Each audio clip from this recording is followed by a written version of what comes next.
Hi, and welcome to The Regulated Mother. I'm your host, Afshan Tafler, nervous system resilience coach and mother of a hypersensitive, high-needs child. If you're raising a differently wired kid with PDA, autism, OCD, ADHD, or big emotional needs, this is a space for you. Here we talk about what most people don't, how it really feels, how your nervous system responds, and how to find your way back to calm, courage, and connection, even on the hardest days. You're not alone. Let's begin. There are many hard moments in parenting, but for most parents, nothing dysregulates quite like the moment one sibling hurts another. It's the moment where your thinking brain disappears and your survival system takes over. Your chest tightens, your breath gets shallow, and muscles brace. And suddenly, you're not just responding to behavior, you're trying to protect more than one child at once. Everything you understand about nervous systems, compassion, co-regulation, and PDA suddenly feels out of reach. You might know why your child is doing what they're doing. You might understand this behavior comes from survival stress or a need to equalize. And still, your body reacts as if something has gone terribly wrong, because in that moment, it has. In the aftermath, many parents are left with a heavy, sinking feeling in their gut. This is unfair. I failed both of my kids. I couldn't protect one child enough, and I couldn't accommodate the other either. It feels like a no-win situation, one that leaves your nervous system stuck, braced, and questioning everything. So today we're going to look at what gets triggered in these intense sibling dynamics and how to help your nervous system move through both the moment and the aftermath with more regulation, clarity, and self-compassion. So let's begin.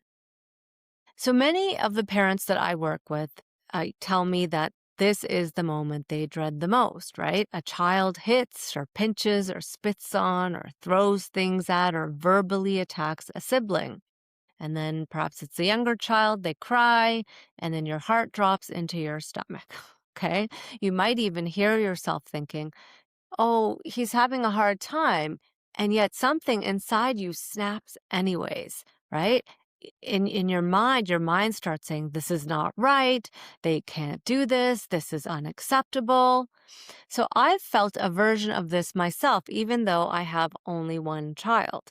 Okay, I remember a time when my son had a younger, smaller cousin over.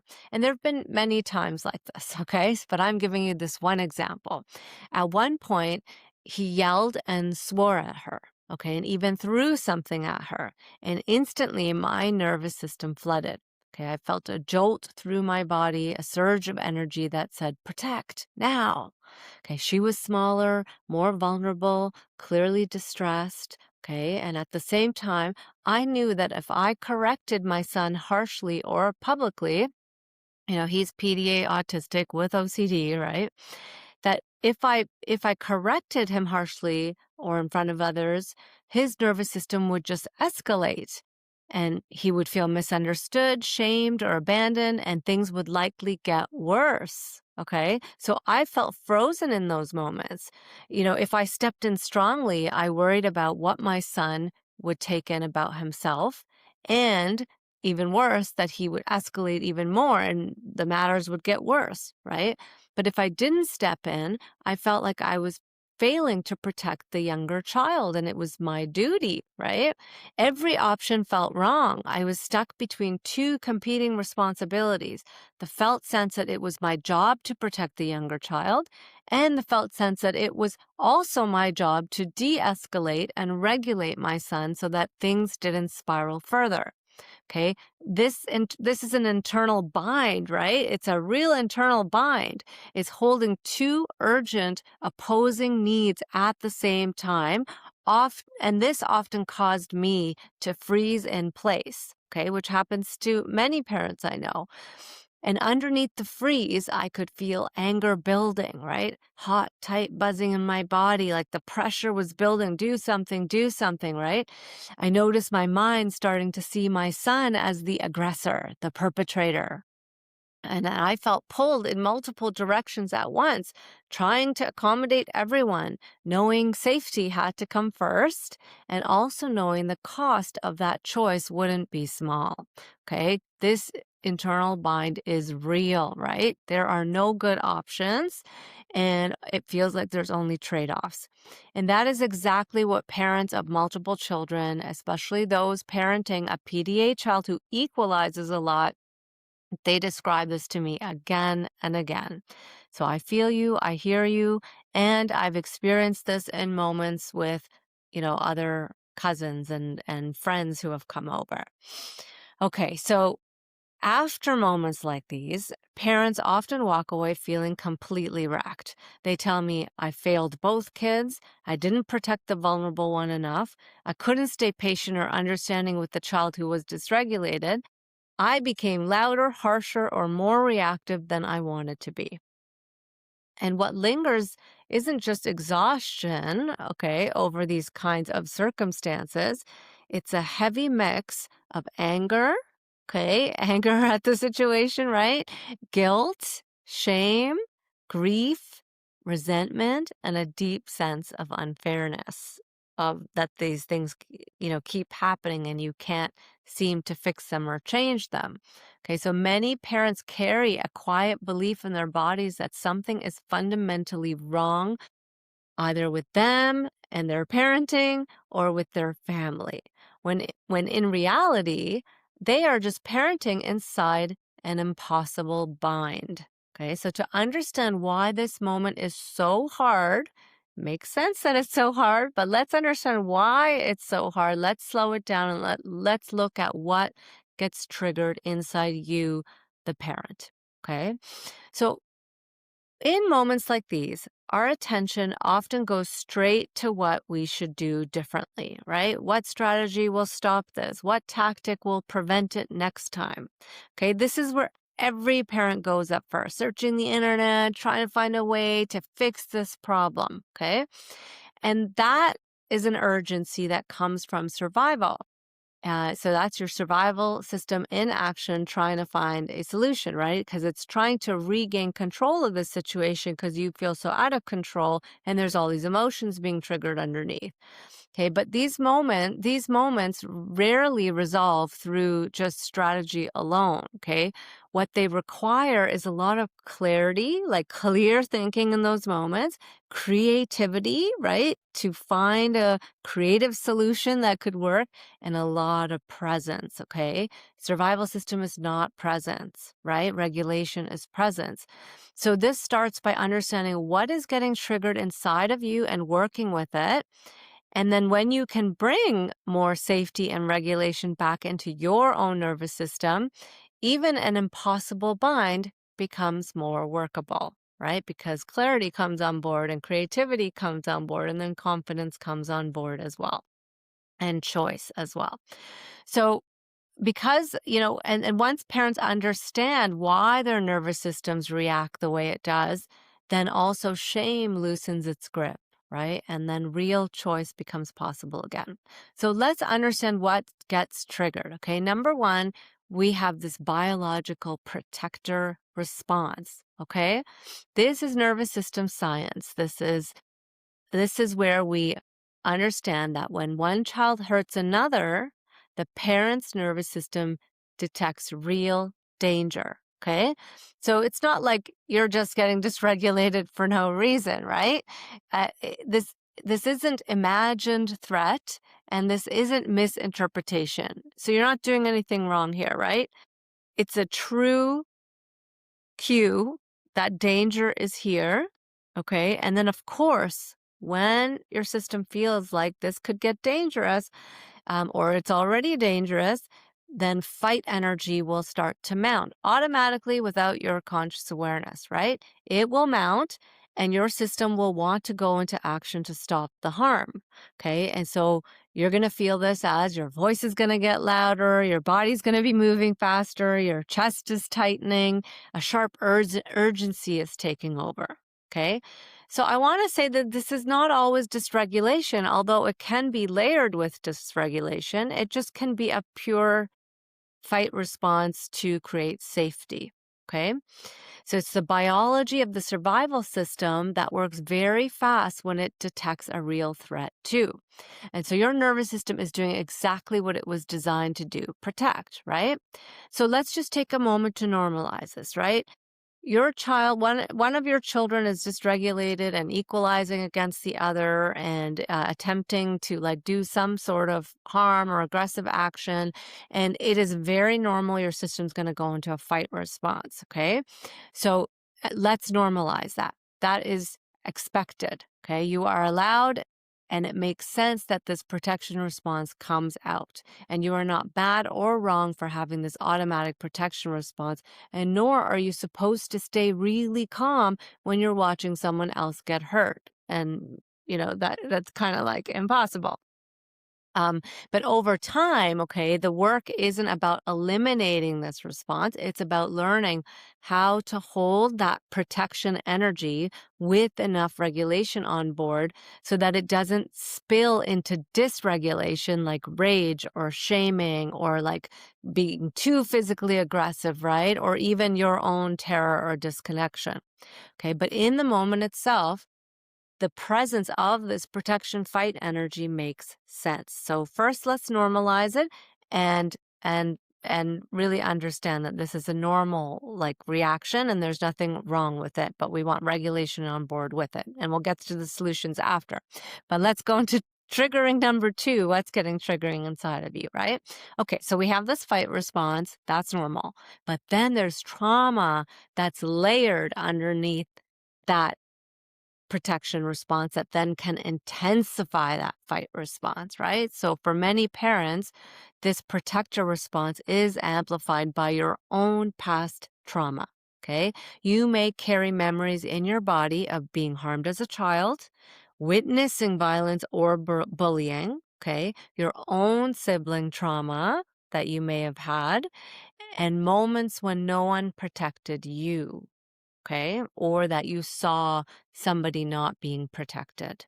Okay, so when one of your children hurts another of your children, this present moment reaction that you're having to like fight and create safety is compounded by these past experiences that are getting triggered in you. So then your nervous system reacts like there is much more at stake than just what's happening right now. So really in these moments, sometimes you aren't only protecting your child, okay? You're protecting a younger version of yourself. And that's why this reaction can feel so instantaneously overwhelming and far bigger than the situation, than the situation maybe needs, okay? This is when like rage comes out, right? Or some intense aggressive energy, okay? Because there's trauma underneath that's getting triggered too. Okay, so number 3 reasoning why these moments are so triggering is that there's this no choice bind, right? You feel like you're stuck between a rock and a hard place. Oh my goodness, I cannot tell you how many times I have felt this way. Stuck between what my child needs and what another person in the room needs. Okay, so in these moments, parents often feel profoundly trapped, right? I'm stuck between a rock and a hard place. There's no good choices. So if I protect the sibling firmly, then my PDA child may feel misunderstood or abandoned and then escalate, right? And if I stay gentle to avoid escalation, the sibling feels unsafe. If I intervene too strongly, then I worry about traumatizing the one child and even the other, right? Through vicarious trauma of watching it. If you have to intervene really strongly and hold the other child or something, right? And then if I don't intervene strongly, then I feel morally responsible, right? And fear that the sibling will be traumatized anyways. Okay, so there are a lot of binds in this. So your nervous system reads this as there are no good choices and there is no escape, right? And so oftentimes the nervous system reads no good choices as no choice. So in your system, it often feels like, I have no choice. I have no choice. And there is no escape from this. Okay, so then what happens is that your system will go into a freeze at first.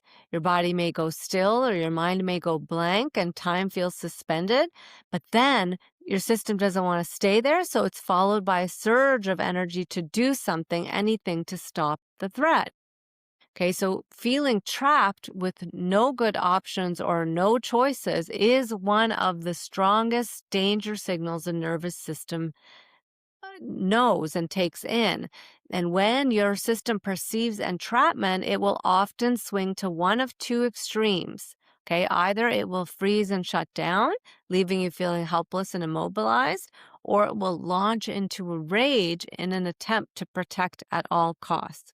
Okay, so the key is not to make these moments disappear, but to recognize when you've entered this trap state and gently help your nervous system feel that there are choices. Okay, so even if none of them feel good, even if the choices are between shitty and shitty, right, which it often feels that way, restoring a sense of choice helps immensely because it interrupts the spiral into rage or collapse, and it helps you feel like then you can do something about it, even if the choice isn't great. And you can respond with more regulation when choice is on board instead of being overtaken by the survival response. Okay, number 4 reason why these moments are so triggering is that your child becomes the perpetrator in your mind. Okay, so over time, we have many experiences like this with our kids, right? So over time, this is a real nervous system dilemma that we have as parents, right?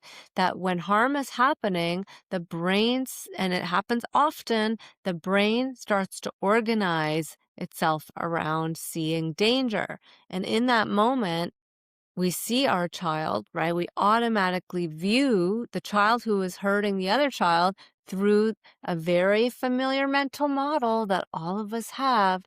It's one that says someone who hurts others is bad, they're unworthy, they deserve punishment, they need to be controlled. Okay, some flavor of that. We all have that programming and conditioning inside of us. We all have that mental model inside of us. And those mental models don't just interpret the behavior, they shape what your nervous system perceives. Okay, so how you perceive your child is based on the mental model that's activated right now, and that's the way you're seeing your child. Okay, so these mental models that we carry, right, unconsciously, they can turn your child in that moment into a big cue of danger to your brain and body. And once your system is perceiving danger, then compassion goes out the window, right? Because regulation goes out the window, not because you don't care, but because safety now has taken priority. And under stress, these models can rule how we see our child in the moment. And under chronic stress, they become the lens we start seeing them through more of the time. Okay, so this is where the nervous system and PDA framework becomes essential, right? Not to excuse harm, but we need to restore accuracy and have the perspective that really embody the perspectives. Okay, not just think it from our mind, but really embody the perspectives that equalizing behaviors arise from survival mode, where the child's not feeling safe. Okay, and that power does equal safety for these kids, right? And so it really isn't cruelty, it's more like desperation. Okay. So understanding this doesn't mean allowing harm or removing boundaries. It means keeping your protective response from turning into rejection. Okay. Because we know our kids, when all of a sudden we have this hate energy towards them, they feel rejected and they escalate even more. Okay, so when we challenge the old mental models and begin adopting new ones based on nervous system accuracy and neuroscience, then we create enough space for regulation to return, right? And for real choice to come back online. In those moments, you can see, oh yeah, there goes my mental model, seeing it this way. Maybe I can let go of that framework and step into the framework that I want to. Okay, number 5 reason why it's so triggering in these moments is that there is this crushing belief that parents hold that I'm not doing my job as a parent. I cannot tell you how many times I hear this, right? I'm not doing my job as a parent. And this belief sits at the center of many of these intense reactions. And parents often carry an unspoken internal rule that sounds like, I'm supposed to protect the vulnerable. I'm supposed to meet my child's needs. A good parent wouldn't let this happen. This is a tough one, right? Because, like, anybody would say there's truth to that, right? You're the parent. You're supposed to protect your child as much as you can. Okay, so when sibling harm occurs, the nervous system quickly draws painful conclusions like, I failed, I'm not doing this right, I'm letting everyone down. Okay, so this belief doesn't just create distress, it pulls the nervous system into a shame-based survival loop. Okay, and when we feel bad about ourselves as parents, and get stuck in that energy, the system often swings between two extremes, right? Trying to control the situation harder in an effort to stop the pain and prove we're doing it right, or dropping into shutdown, collapse, and helplessness, feeling like we're failing at parenting or even at life. Okay. So neither of these states bring more safety or clarity, right? They keep the nervous system cycling in threat, making these moments feel heavier, more charged, and harder to recover from.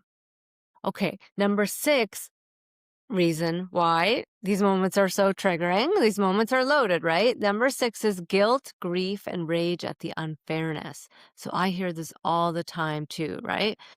Guilt pours in, and guilt for not stopping it sooner, guilt for guilt for exposing the sibling, right? That you left them in a situation that they were exposed to this, guilt for reacting harshly to the other sibling.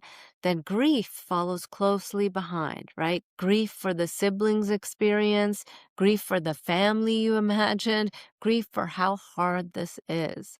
Okay, and often underneath it all, there is rage too. Why is this all on me? Why do I have to hold everyone's nervous system? Why are there no good choices? Okay, these feelings are rarely spoken out loud, but they are incredibly common and they come into this situation, right? And is part of all of the triggering of what makes it so hard.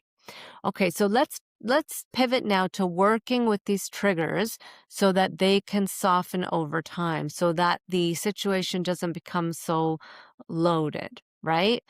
And they don't leave you feeling like trapped, failing, or like there's no good options. Okay, so the goal here is not to eliminate these moments or make them easy. It's to help because they're not easy when you're in these situations. They're just not, right? But it's to help your nervous system move through them with more safety on board, more capacity on board, right? So in a sense, it feels like you can handle the challenge with greater ease, even though if the situation is not easier, because you're not getting hijacked by all this stuff that's getting triggered underneath. Okay, so number one thing that you can do is you're going to have this protector response. Can you allow it? So allow the protector response to be there, but keep safety on board too, right? So we've already named that going into a protection-based fight response when one child is hurting another is expected and often necessary. So can it be okay to let that truth land? Right? Needing to protect does not mean you are a bad or dysregulated parent. It means your nervous system is responding to a real safety cue. Okay, so rather than suppressing this response, the first step is to become aware of it and allow it to be here. Oh, of course, this reaction is here. Someone is being hurt. My nervous system wants to protect. Okay, so the key is not to get rid of the protective energy, but to be with it without being taken over by it, right?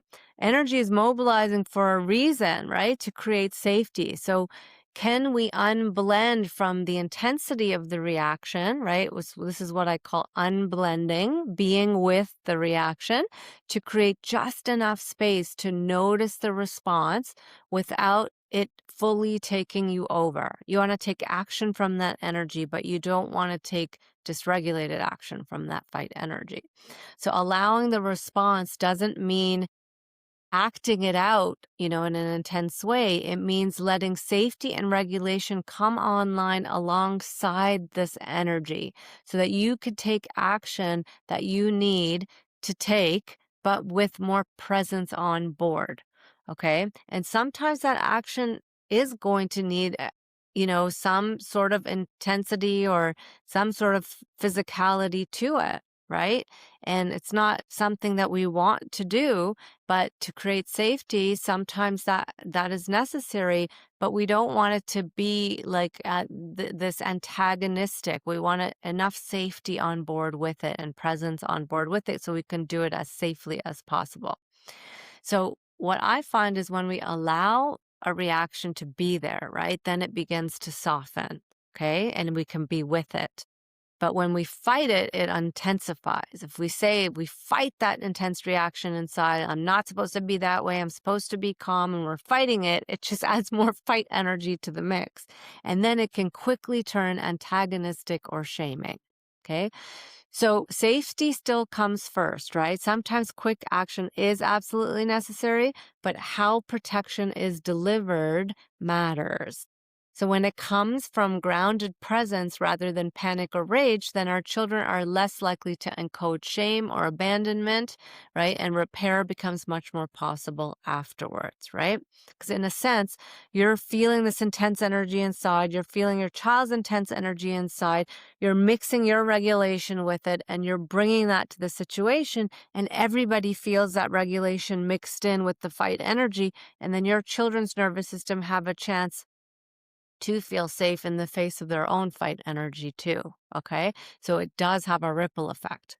Okay, so number 2 thing that you can do to help this triggering is to restore a felt sense of choice.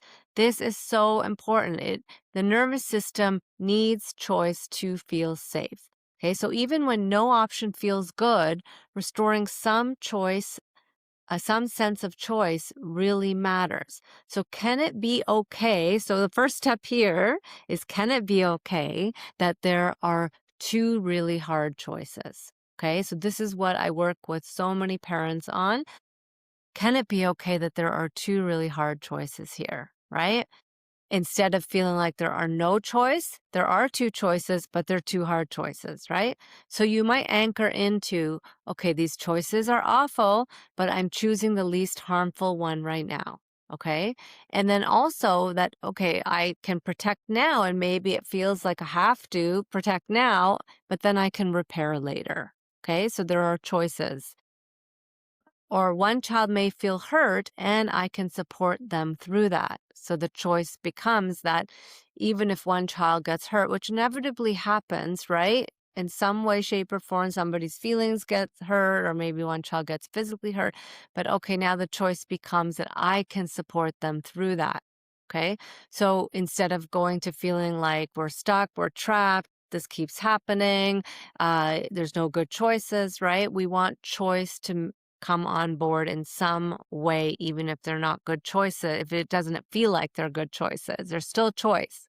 So choice doesn't mean a perfect outcome like we would, we hope for and we would like. It means that your nervous system isn't trapped in failure.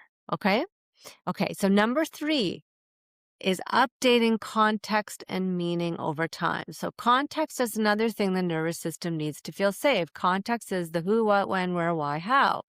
Okay, so if the nervous system has context of why this is happening, oh, I get it, this is expected, this is happening for this reason, then it feels safer. But many parents carry meanings like, this shouldn't be happening, this is unfair, I should be able to protect everyone, if I can't, I'm failing, right? So if that's the context and meaning we're bringing in, then we will stay dysregulated in these situations, okay? So it's really important to notice, like, what meaning making are you making in this situation? So ask yourself that. What am I believing right now about myself? What am I believing about this situation, right? Because if the meanings stay unconscious, the nervous system stays stuck in grief and shame.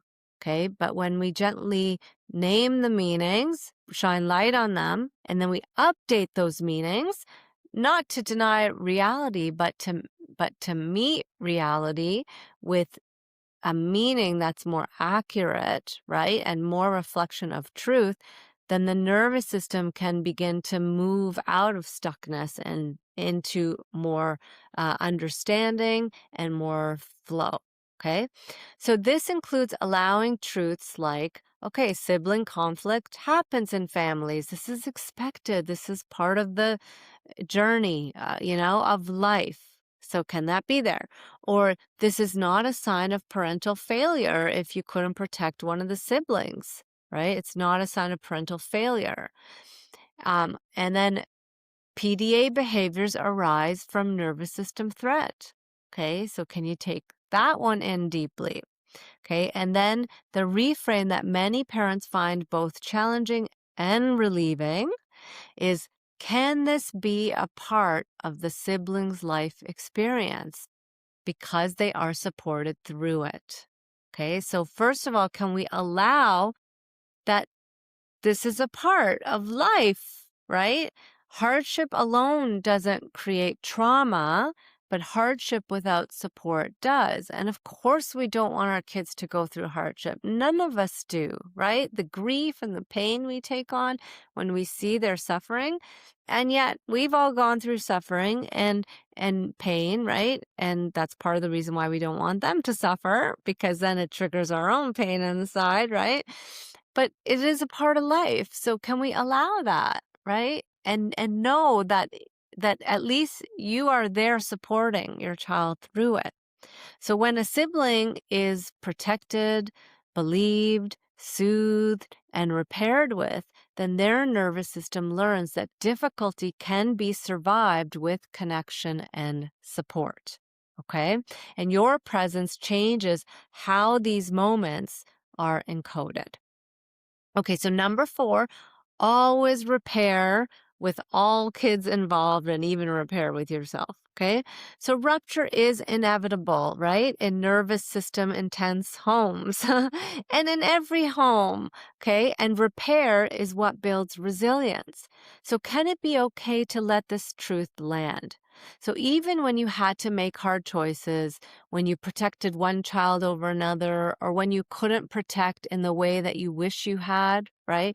Repair is what teaches your children something essential, that no matter what happens, we can come back to connection and support is still here. Okay, so repair doesn't erase what happened, it helps the nervous system metabolize it, right? So it doesn't stay stuck. So when repair is present, children learn that moments of disconnection and fear or hurt don't mean that the relationship is lost. They mean that support is coming and support is there.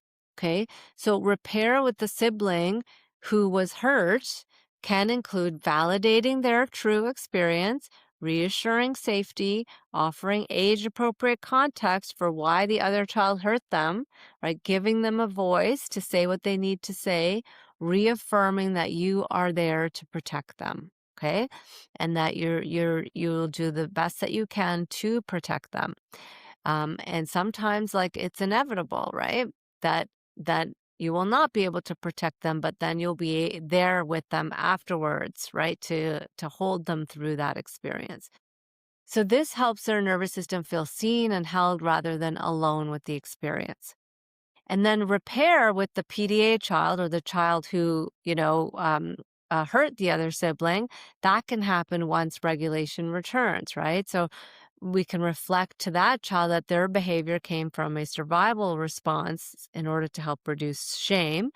And then we can also restate boundaries if needed, without threat or punishment.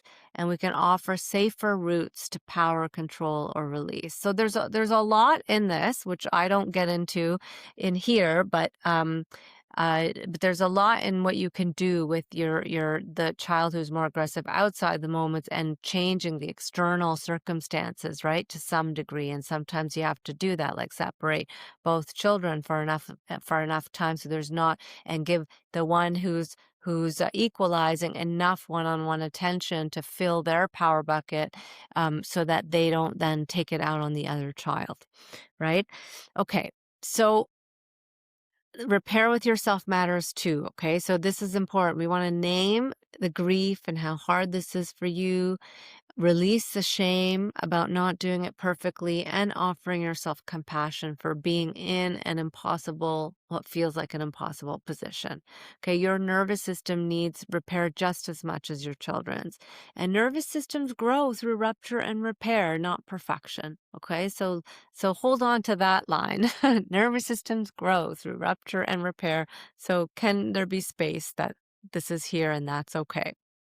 Okay, so number 5, I'm going to offer you a broader lens if this helps, okay? Because this helps me a lot. It's has helped a lot of parents. So some parents find it supportive to hold a broader perspective that life includes challenge and growth often comes through difficulty. Okay, so of course we don't want our children to be hurt and traumatized. I get that, okay? But on the other hand, there is like a bigger picture to all of this life experience. And I personally believe that we each come into this life with lessons to learn and experiences to grow through. Okay, so I believe that we choose our life experiences to go through, okay, so that we can learn and grow from them, and our children do too. Okay, and we kind of contract in. This is like the soul perspective, right? We contract in to have this experience with these other souls, to have this human experience, and we know we're going to be triggered by them, and we're going to work on ourselves and learn and grow from them. And so siblings are included in that too. Okay, so I offer you this because it can help when you really feel stuck in this situation, and when you're really feeling like hard on yourself for not protecting the more vulnerable child. Okay, so this lens, it doesn't erase grief and it doesn't minimize harm and it doesn't replace protection. It simply offers context when despair threatens to take over. Okay, it offers another layer of context and meaning. Okay, so I offer this to you because it could help. So you don't have to hold this belief for it to help, okay? It's just an invitation, and one that has helped me deeply as I've grieved my own child's suffering in many ways. And it helps to know that there is always meaning and purpose to this pain for everyone involved. Okay, so this does feel like an impossible role at times, right? Being the parent in the middle of this bind. So when sibling harm happens, it doesn't just activate your child's nervous system, it activates yours, as we've said, right? And then protection comes up, fear comes up, guilt, grief, and responsibility, and it all collides at once, and there is no perfect way through this. Okay, and I want you to know you are not failing because this is hard. This is hard because you are holding multiple nervous systems at the same time, and that's not an easy job. Okay, so the work is not preventing every rupture. The work is protect as much as you can, have context, right? Work with what's getting triggered inside of you, repair with your kids, shift meaning, and grow your capacity over time to handle this with greater ease. Okay, so your family is not broken because it is complicated, and you are not doing it wrong because you are human. And although your brain may want to label these experiences as good or bad, like this is good and that's a bad thing, that's happening, if we can loosen our grip on those labels, right? Don't label anything as good or bad. Then we can shift from this is bad and I'm failing to this is a complex human experience that can be allowed to exist and it can be worked with. Okay. And when we do this, the nervous system softens and more clarity, more choice, more compassion, and more regulation becomes possible. So if this helped you, please comment, please share with other parents who could benefit from this messaging too. Thank you. Thanks so much for listening to The Regulated Mother. If this episode helped you feel a little more seen, grounded, or hopeful, I'd love for you to share it with another mom who might need it too. And if you want more nervous system tools and support, head to my website, illuminateyou.ca, to grab my free ebook and video series. Until next time, be gentle with yourself. You're doing brave and meaningful work.